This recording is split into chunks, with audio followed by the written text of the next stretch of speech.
Lovecraft AI comedy. The peculiar case of the bewitching beige cardigan. The peculiar case of the bewitching beige cardigan. I had often dismissed the tales of Dr. Winslow Hargrove as mere fables of overactive imaginations and crumbling sanity. Yet, as I pen these lines, I am haunted by the faintest hint of his maniacal laugh, trailing like a chill in the autumn air, and the strange happenings surrounding the thing he called the cardigan of inexplicable beige.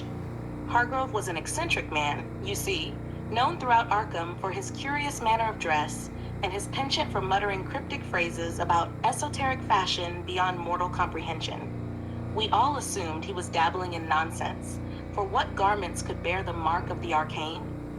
What fabric could possibly contain anything more ominous than a misplaced mothball? Ah, how naive we were.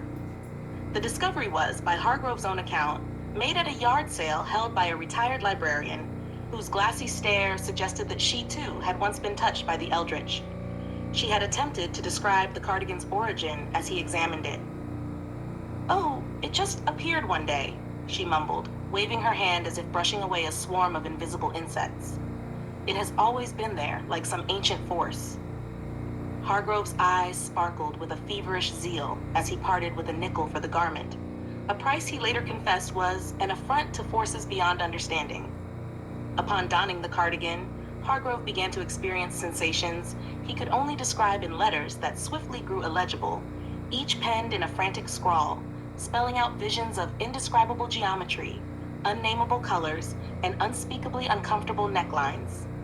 This garment, woven of horrors untold, held mysteries that could drive a man to the brink of madness, or at least severe itchiness. As he continued wearing it, the cardigan's arcane properties grew in power. Hargrove began to claim that it whispered to him in the dead of night, phrases like "embrace the beige" and "the wool holds knowledge." Soon, he was convinced the cardigan held the secrets of the cosmos, which could be revealed only through prolonged exposure to its eldritch fibers. His colleagues, deeply disturbed, remarked that the cardigan seemed to drain his vitality, leaving him pale and gaunt, the hue of his skin blending disturbingly with that of his new companion. One evening, during a particularly haunting thunderstorm, Hargrove appeared at my door, his eyes wide and trembling, clutching a crumpled paper. "The cardigan is no mere mortal garment," he gasped, shoving the paper into my hands. I have discerned its purpose." The paper was covered in symbols, twisting, writhing shapes that seemed to pulse on the page. Beneath them, in his disjointed scrawl, were the words, "From beyond the clearance bin it calls, the sweater eldritch, or sweat eldritch, a being of dreadful hue and haunting static cling." I admit, at that moment, I was seized with an impulse to laugh, a desperate, hysterical urge to dismiss the madness of Hargrove's obsession.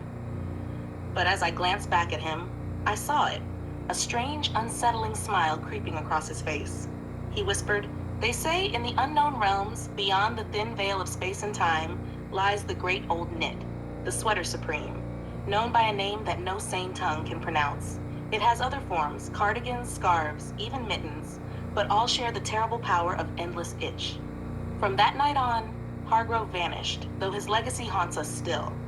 Every so often, a cardigan, or some similar item of knitwear, will appear at a yard sale in a shade of beige, so uncanny that no mortal mind can bear its sight without an involuntary shudder. There are whispers that those who wear these garments see things, shapes and forms beyond rational description, eternally woven into the fabric of reality itself.